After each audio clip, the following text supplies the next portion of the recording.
Relax.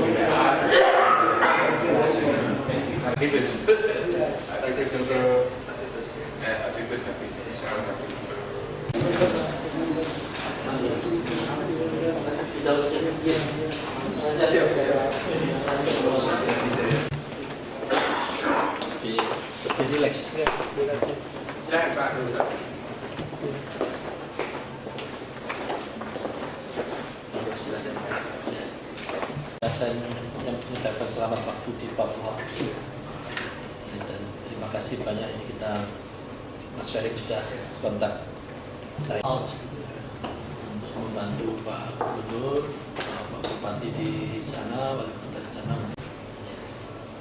Ya, silakan.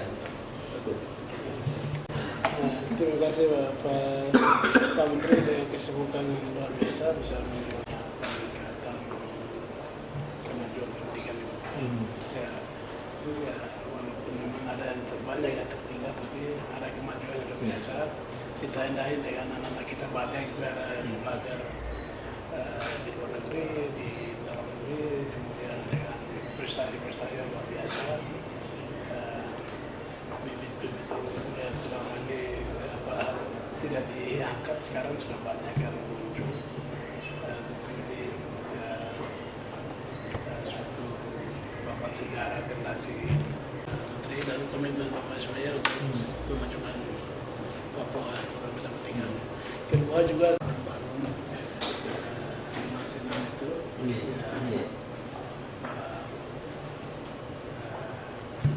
Yang sudah terjadi juga. Terima kasih juga Pak Dirjen Kebudayaan sudah mengangkat Bitken sebagai organisasinya. Ini karena satu yang membanggakan kita akhir-akhir ini. Kemudian kami juga ingin menyampaikan beberapa hal yang kemarin kami menghadap ke Presiden. Kata janji Presiden setelah dilantik harus menghadap untuk mendapat arahan dan direktif dari beliau. Kemudian ada beberapa pokok pikiran atau gagasan kita ke Papua ke depan. Kami sampaikan ada 20 poin. Tentu poin itu ada yang memang menyangkut regulasi. Ya, bagaimana kita rekonstruksi atau revisi terbatas atau apapun namanya atau otonomi khusus. Tapi pikiran beliau itu sangat radikal sekali, yaitu sebut undang-undang otonomi khusus PLES. Ini isinya seperti apa kita tidak tahu. PLES itu apa? Nanti dia tugasnya kita pokoknya dirumuskan apa yang kamu mau di sana. Kamu bikin ini semua 20 poin saya terima tidak begitu.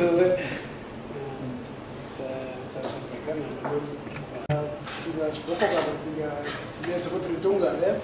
Beliau kasih itu pertama bagaimana rekonsiliasi atau perdamaian permanen dari saudara-saudara kita ada bersama kita itu. Ketiga, pembangunan berkelanjutan. Ini tiga hal ini yang beliau sampaikan. Kemudian tentu menyangkut revisi atau regulasi Undang-Undang 21 dari rekonstruksi ini mungkin mendagri sudah sangat baik. Ditugaskan kepada Pak Joe untuk sebagai supervisi. Nanti teman Pak Presiden juga menugaskan masih mau ketemu. Nah ini menyangkut regulasi. Kita satu program lah. Dia setuju tapi ada tenda. Jadi salah satu yang kita ini kementerian ini kan memang luar biasa untuk Papua ini. Tapi ada satu spesial kekhususan yang kita anggap Papua Barat saja dibangun. Jadi saya panggil ondopi, yang penting kamu lepaskan tanah atau harga damai, murah, keluarga, ya saya siap perjuangkan. Tapi kalau kamu jual tanahnya mahal ya saya tidak akan perjuangkan begitu. Saya panggil ondopi-nya. Palang. Ya. Saya akan panggil pada bupati ini. Yang penting kita bersatu itu dulu. Saya bilang kita bersatu dulu. Ala Papua. Ya dulu ada istilah asrama. Banyak orang besar Papua itu dia ada di asrama. Termasuk saya dari asrama. Tahun 82 ya. kan masih asrama. Pola ini tidak dikembangkan di sana. Nanti saya panggil Bupati, bagaimana khusus yang mereka bisa jangkau, tidak semua penyebarannya, karena penduduk Papua itu jarang penduduknya jauh sekali. Sehingga ada generasi yang los di mana-mana, karena dia tidak bisa. Nah, tapi dari lokasi pendidikan kita bisa lakukan dengan pola asrama yang bagus. Kita kemarin ketemu Telkom ya. Kalau bisa ada wifi-nya atau apa di situ, sehingga anak sekolah sudah mulai belajar teknologinya. Nah, titik-titiknya kemarin kami sudah kasih tahu. Nah, ini mungkin tanggung jawab para bupati juga. Pola pertama adalah saya rubah Pak, dana pendidikan, dana otonomi khusus itu memang fiskal daerah kita saya katakan termasuk rendah, karena dana transfer pemerintah pusat, DAK atau DAU itu ada 3 triliun di provinsi. Dana otonomi khusus tahun ini 4 triliun lebih sedikit.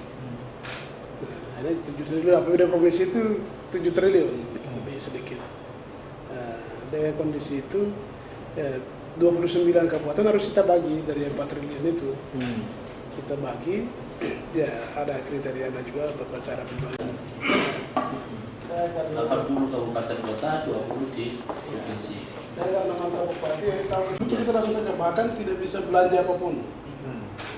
Hampir para bupati sama, saya tahu persis. Provinsi bahkan bikin pengadaan itu di biro ini, di biro itu. Yang khusus pendidikan.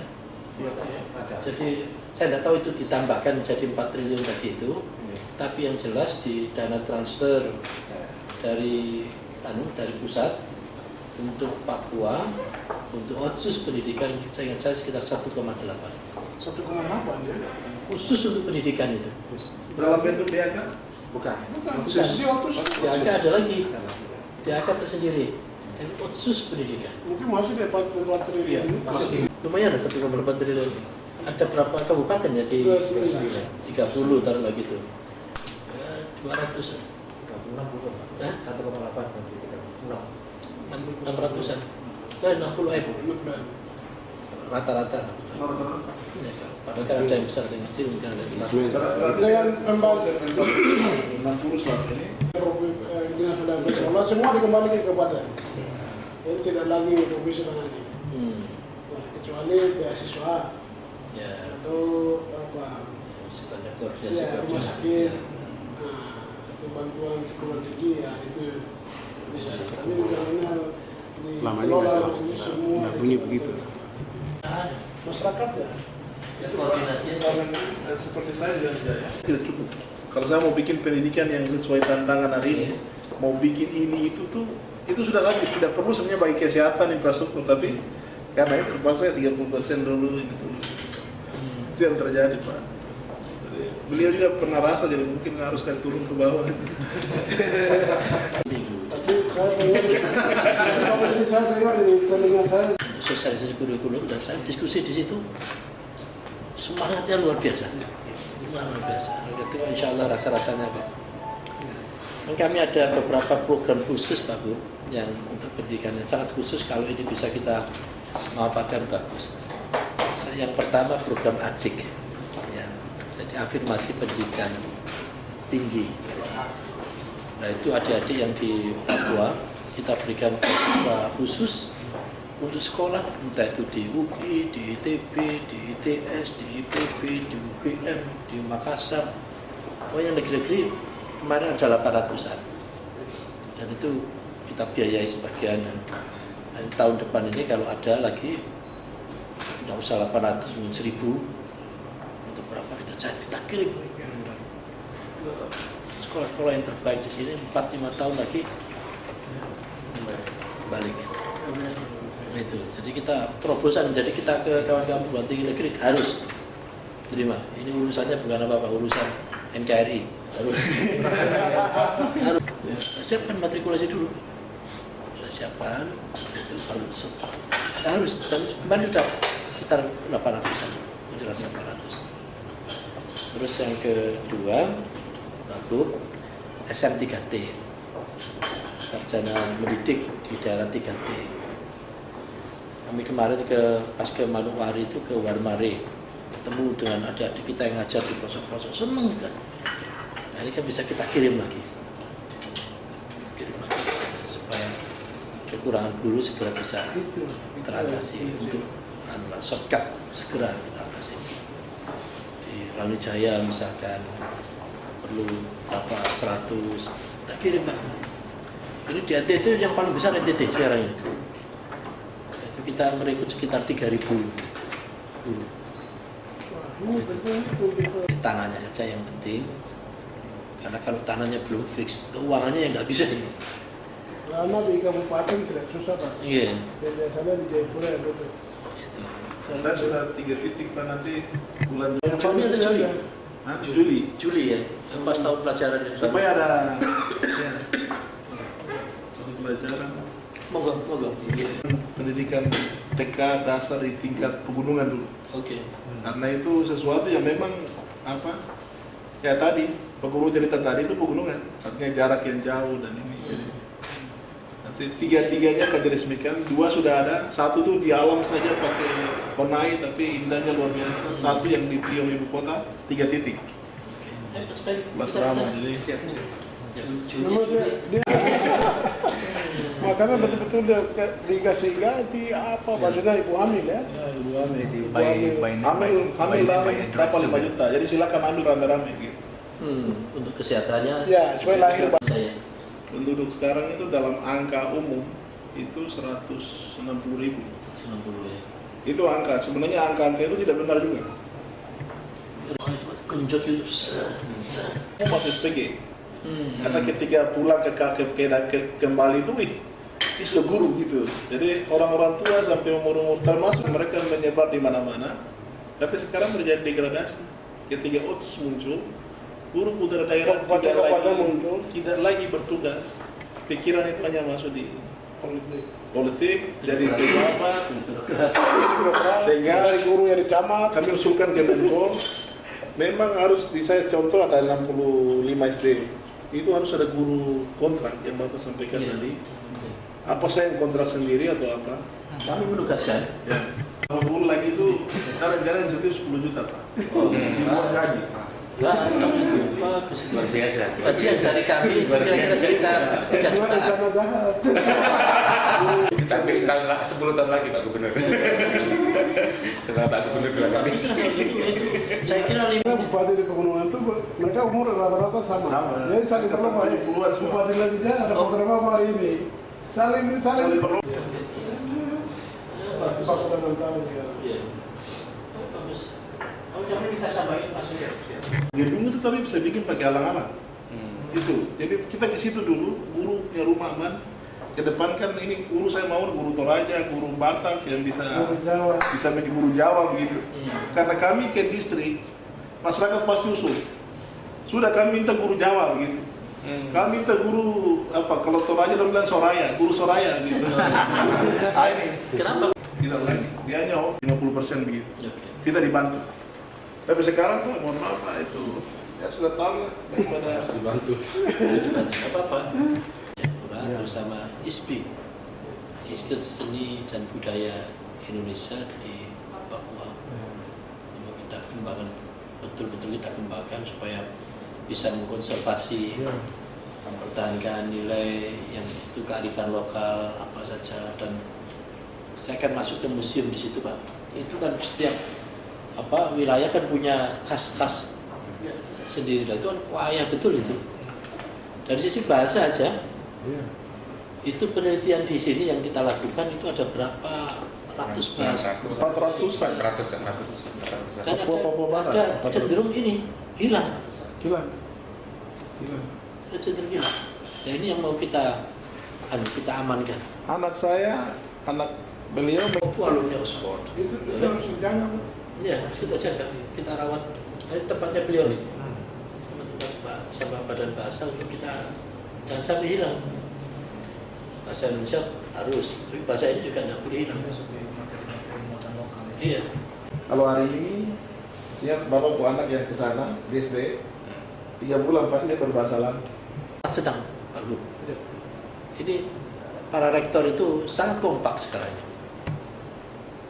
Jadi mereka tidak merasa terbebani. Meskipun kadang perlu ada membangun kebiasaan yang harus disesuaikan. Itu. Tapi kok mereka kawan-kawan enjoy. Itu. Kalau bisa nanti semakin banyak yang 5 tahun lagi sudah panen.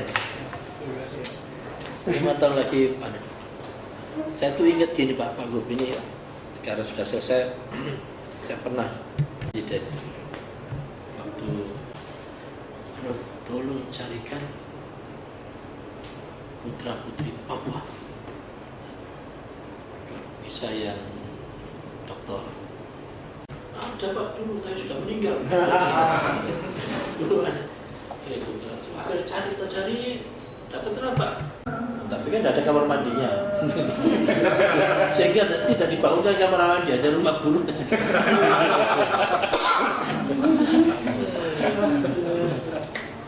Moga Pak.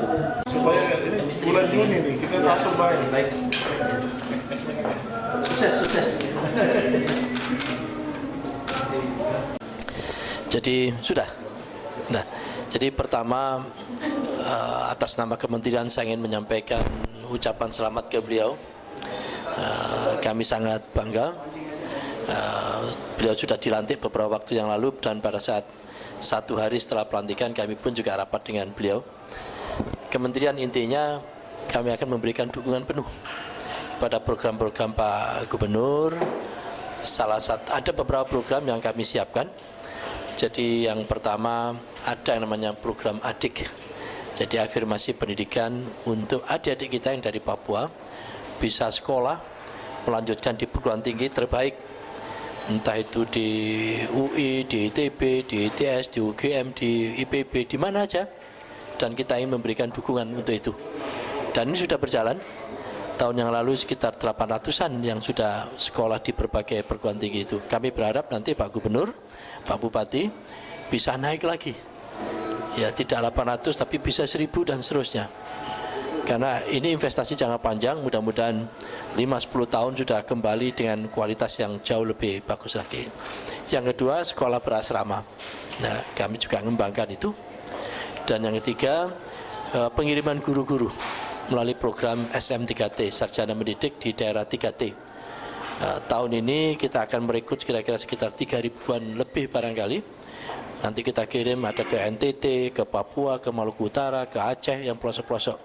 Oleh karena itu tadi kami sudah diskusi dengan Pak Bupati Ilani Jaya. Mudah-mudahan nanti ada beberapa adik-adik kita yang sarjana-sarjana yang akan mendidik itu bisa kita kirim ke Ilani Jaya sehingga di sana kekurangan guru bisa teratasi. Yang berikutnya lagi yaitu tadi Pak Gubernur baru menyampaikan kalau di Manukpari di Pulau Mansinam itu ada patugu atau patung yang sangat mencerminkan tentang religiusitas dari saudara-saudara kita di Papua. Lah beliau menyampaikan yang di Papuanya, yang di Mansinam kan di Papua Barat. Oleh karena itu kami pun juga menyetujui Pak Gub, ya. Tadi surat sudah kami terima, kami akan siapkan untuk itu. Dan yang berikutnya lagi yaitu ISBI, Institut Seni dan Budaya Indonesia yang ada di Papua. Kenapa ISBI ini penting? Papua itu kaya sekali tentang kultur, tentang peradaban, tentang bahasa, tentang tradisi. Nah ini kalau tidak kita kawal, tidak kita konservasi dan tidak kita promosi bisa hilang. Kita tidak ingin itu. Mencari kembali itu jauh lebih susah dibanding dengan merawat dan mempromosikan. Saya kira itu dan beberapa program yang lain kami berharap dalam waktu dekat bisa berkunjung ke tempatnya beliau sama-sama Pak Gubernur untuk melihat dari dekat, bersilaturahim ya, sehingga kita semakin kuat. Intinya Papua harus seret begini.